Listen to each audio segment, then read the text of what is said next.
आप निर्दलीय खड़े हैं। निर्दलीय चुनाव लड़ना एक बहुत बड़ी जंग है।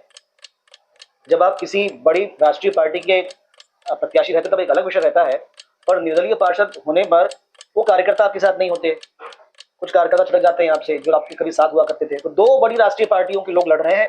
भारतीय जनता पार्टी जो है अभी सत्ता में भी है, पूरा बल उनके साथ में है। दूसरी कांग्रेस पार्टी है, 2 बार लगातार लोकसभा विधानसभा हारने के बाद घायल शेर की तरह वो चुनाव मैदान में उतरे हुए हैं। तो इन दोनों के बीच में अपनी जगह आप कैसे बना पाएंगे? देखिए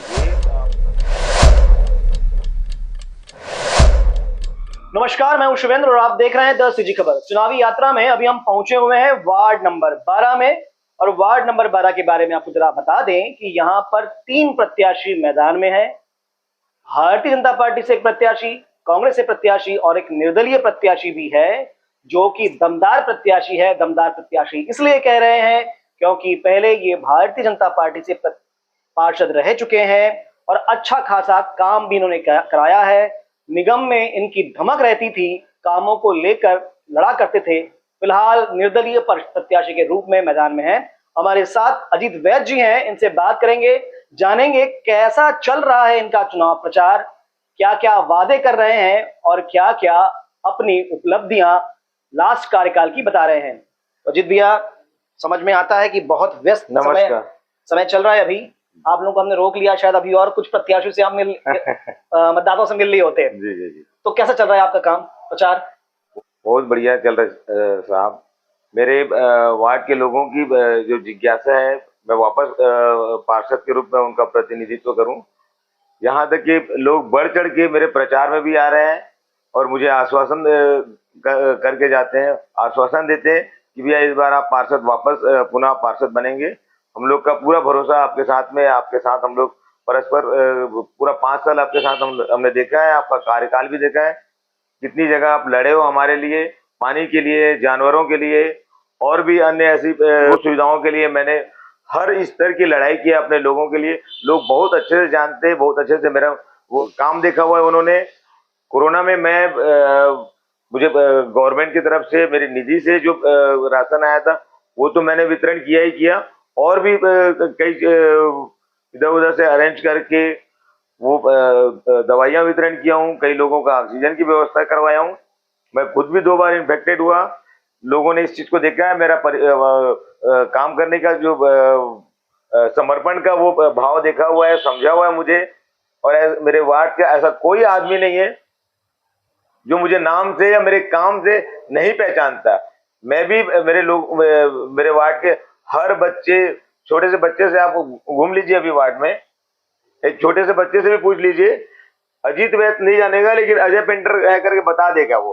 तो वो चलिए, इतनी सारी आपके काम वो आपने किए हैं, पर अगर अपन उपलब्धियां आपकी कहें कि भाई क्या क्या काम आपने कराए हैं, हाँ। तो कुछ विषय बिंदु बिंदु वाइज बताएंगे। जी तो जी जी, क्या क्या मैंने फर्स्ट ऑफ ऑल जो लगभग मेरे वार्ड में डामरीकरण करवाया हूँ। मेरे ख्याल से 500 मीटर डामरीकरण कराया हूँ। सीसी रोड लगभग मैंने 800-900 मीटर सीसी रोड करवाया है। और कई ऐसी सड़कें जिनका संधारण करवाया हूँ। और नालियों का भी बुलाया है, तो नालियां भी मैंने लगभग 800-900 मीटर नालियां बनाया हूँ। एक हॉस्पिटल बनवाया हूँ मेरे वार्ड में। और पेड़ पौधों से रिलेटेड मैंने कम से कम 700-800 पेड़ वार्ड में लगवाया है। कई मेरे वार्ड के ऐसे कई लोग हैं जो आर्थिक रूप से ना बहुत परेशान थे, अपने आप को नशे में लिप्त कर रहे थे, तो उनको जैसे उनसे मेरे से बन पड़ा और उन्होंने भी अपना पैसा लेकर के कुछ ना कुछ छोट मोट व्यापार करने के लिए उनको पुश किया मैंने। आज कई बच्चे अपना रोजगार कर रहे हैं। और इसका जीता जागता सबूत भी, अगर आप मेरे वार्ड में 2-4 जगह घूमेंगे जी, तो दिख जाएंगे वो बच्चे जो कल के दिन कहीं भी अननेसेसरी बैठे रहते थे, कुछ भी काम करते थे, वो आज एक पर्टिकुलर एक लाइन पे आ गया। किसी ने इडली दुकान डाला, किसी ने गुपचुप दुकान डाला, किसी ने पान ठेला खोला। ऐसे छोटे छोटे छोटा मजदूरी करके, हाँ, वो काम करके अपना रोजगार चला रहे हैं। मैंने मेरे वार्ड में एक अलग एक काम किया है जो शहर जानता है कि मैं कोई भी काम थोड़ा सा हटके करने की मेरी आदत है। पटरी से नीचे हटके सोचने की थिंकिंग को लेकर के मैंने अपने वार्ड में माता रानी का जो हम लोग एंटर कराते हैं हमारे वार्ड में अपने जब माता रानी का वो आता है उत्सव, आपने देखा होगा आज तक पूरे दुर्ग में क्या पूरे भारतवर्ष में माता रानी को जब विदा करते हैं तो बड़े जोश इससे डीजे विजे ये होता है। मैंने जस्ट उसका विपरीत किया, माता रानी जब आती है तो हम लोग पूरे उत्साह से लाते हैं। हम लोग जिस दिन माता रानी को ठंडा करते विदा करते उस दिन हम लोग शांत जगराता करके लेके जाते हैं। एक नया काम किया मैंने, मेरे वार्ड के लोग ने लगभग 2 साल हो गए इसको काम करते और इसको बराबर वो लोग फॉलो भी कर रहे हैं। आपको बता दें हम कि अजीत वैद्य जी, फिलहाल तो हम इनको एक राजनेता के रूप में, एक राजनीतिक क्षेत्र में काम करने वाले नेता के रूप में, कार्यकर्ता के रूप में जानते हैं। पर अगर व्यक्तिगत मैं इनसे इनके बारे में बताऊं आपको तो लगभग 17-18 की आयु से ये अपने परिवार का भार अपने कंधों पर लेके चल रहे हैं। कोई काम जिसे कभी लोग कोई छोटा काम भी कह देते हैं उसके लिए कभी गुरेज नहीं किया। दूध बेचना, पेपर बांटना, फुग्गा बेचना, ऐसे छोटे छोटे काम से करते करते करते परिवार को संभालना, परिवार का बोझ उठाना और परिवार को अब एक अच्छी स्थिति में ला चुके हैं। तो अजीत भैया, ऐसे लोग जैसा आपने कहा भी, तो अब आपने ऐसे लोगों के लिए जो तकलीफ, क्योंकि आपकी किसी ने सपोर्ट नहीं किया उस समय, पर आज आप उस जगह पर हो, कुछ लोगों का सपोर्ट कर सकते हो, तो अगर जीतते हो तो ऐसे लोगों के लिए कुछ योजना आपने बना रखी है क्या? बिल्कुल, ऐसे बच्चों के लिए मैं एकदम बाहें फैला के बैठा हूँ कि आप लोग आओ। मैं अपने वार्ड के बच्चों क्या, तो मेरे पास आजू बाजू वार्ड के भी बच्चे आए हुए हैं, उनको भी मैंने पूछ किया, उनको लिए भी बोला हूँ और उन बच्चों को मैं हमेशा मोटिवेट करता हूँ। वो बच्चे मुझे देख करके खुद भी मोटिवेट होते हैं। मेरे वार्ड में ऐसा कई ऐसे बच्चे हैं जो अपने आप को, उसका नाम नहीं लूंगा, वो अपने आप को लगभग उसने ना नशे के पूरे इसमें डुबो दिया था। आज जो बच्चा अपना खुद का ई रिक्शा चला रहा है, एक रेंट पे लिया था, आज 3 ई रिक्शा हो गया उसका खुद का।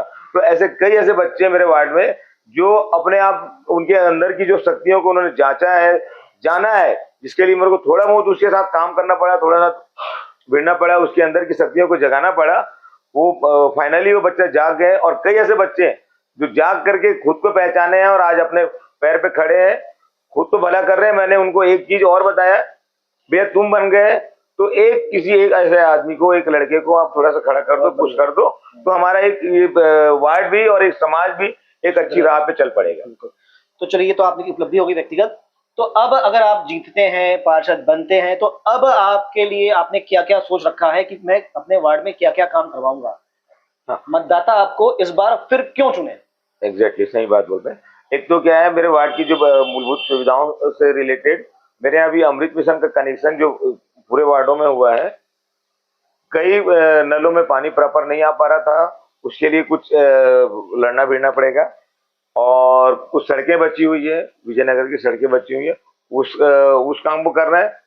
उसके बाद सबसे पहले हम लोग, क्योंकि ऊपर वाला भी बोलता है जहाँ सोच होती वहां राह अपने आप बन जाती, और आज मेरा सिंबल भी आज मेरे को वही मिला है जो मेरे कॉन्सेप्ट है, मेरे जीवन का आगे का कॉन्सेप्ट है, सिलाई मशीन। मैंने अपने बच्चों, अपने लोगों के लिए शर्ट जैसा ऐसा छोटा व्यापार लगता है आपको, लेकिन शर्ट का व्यापार अच्छी तरीके से हो जाए, खुद के सिले हुए शर्ट से अगर लोग बहुत दिनों से ना बंद कर दिए, टेलरों का काम बहुत कम हो गया है, तो मैं इसी से रिलेटेड एक काम निकालूंगा, अभी निकालने का है, लगभग लोगों को प्लान में है। और वो शर्ट का काम करके अपने वार्ड के लोगों को पूरे घरों में सिलाई मशीन उनकी अपनी खुद की होगी, खुद का होगा, और ये पहले दुर्ग में मार्केट में रहेगा, फिर भिलाई मार्केट, रायपुर मार्केट, ऐसा धीरे धीरे करते करते पूरे देश के मार्केट में इसको पहुंचाएंगे। और उस शर्ट का सिंबल भी होगा वार्ड नंबर 12, उसके आगे कुछ भी नहीं करेंगे अपन, या और भी कुछ ऐसा नाम सोच के रखें जो भी होगा। मेरे वार्ड के लोगों को ये बहुत अच्छी चीजें लगी भी है। कई लोगों ने, वार्ड के ही लोग हैं जो सक्षम है, उन्होंने बोला है इसमें हम लोग चंदा भी देंगे। अकेले मैं इस काम को करने में सक्षम नहीं हूँ, मैं जानता हूँ पूरी तरीके से मैं सक्षम नहीं हूँ, लेकिन कई लोगों की, 2-4-5 लोगों की चंदा करके अपन इस काम को आगे बढ़ाने का लेके चल रहे हैं। बहुत अच्छी सोच है आपकी। पर अजीत भी, ऐसा नहीं लगता आपको कि आप निर्दलीय खड़े हो? निर्दलीय चुनाव लड़ना एक बहुत बड़ी जंग है। जब आप किसी बड़ी राष्ट्रीय पार्टी के प्रत्याशी रहते तब एक अलग विषय रहता है, पर निर्दलीय पार्षद होने पर वो कार्यकर्ता आपके साथ नहीं होते, कुछ कार्यकर्ता छटक जाते हैं आपसे जो आपके कभी साथ हुआ करते थे। तो दो बड़ी राष्ट्रीय पार्टियों के लोग लड़ रहे हैं। भारतीय जनता पार्टी जो है अभी सत्ता में भी है, पूरा बल उनके साथ में है।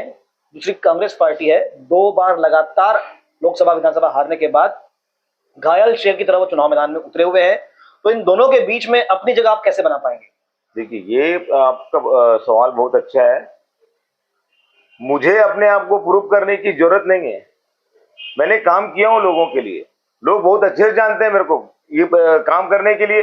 जब जहां जैसे जिस जगह पे रोड पे बीच चौराहे पे बैठने की दम रखता हूं और उस काम को कराने की हिम्मत रखता हूं, चाहे कोई सा भी काम हो। मेरे लोग जानते हैं इस चीज को और मेरे काम के करने की शैली बहुत अच्छे से पता है मेरे लोगों को। वो किसी भी सूरत में अगर मुझे वापस भरोसा दिलाएंगे तो मैं उनके भरोसे को कभी भी टूटने नहीं दूंगा। उनका कोई सा भी काम, जीवन का कोई सा भी काम रहेगा, वो करने के लिए पूरी तरीके से जो मेरे कार्यस्थल में कार्य के बीच में होगा वो काम मैं पक्का करूंगा। तो चुनावी यात्रा में अभी हमने बात की थी वार्ड नंबर 12 के निर्दलीय प्रत्याशी अजीत वैद्य जी से। फिलहाल ये भारतीय जनता पार्टी से हटकर अभी सिलाई मशीन छाप पर लड़ रहे हैं। इस प्रकार से और प्रत्याशी जो हैं उनसे हम आपको मिलाएंगे, बताएंगे, पर आपसे एक अपील जरूर करेंगे, सोच समझ के अपनी इच्छा के अनुसार जिस प्रत्याशी को चाहे उसे मतदान करें, पर मतदान अवश्य करें। और चुनाव की खबरों के लिए बने रहें द सीजी खबर के साथ। धन्यवाद।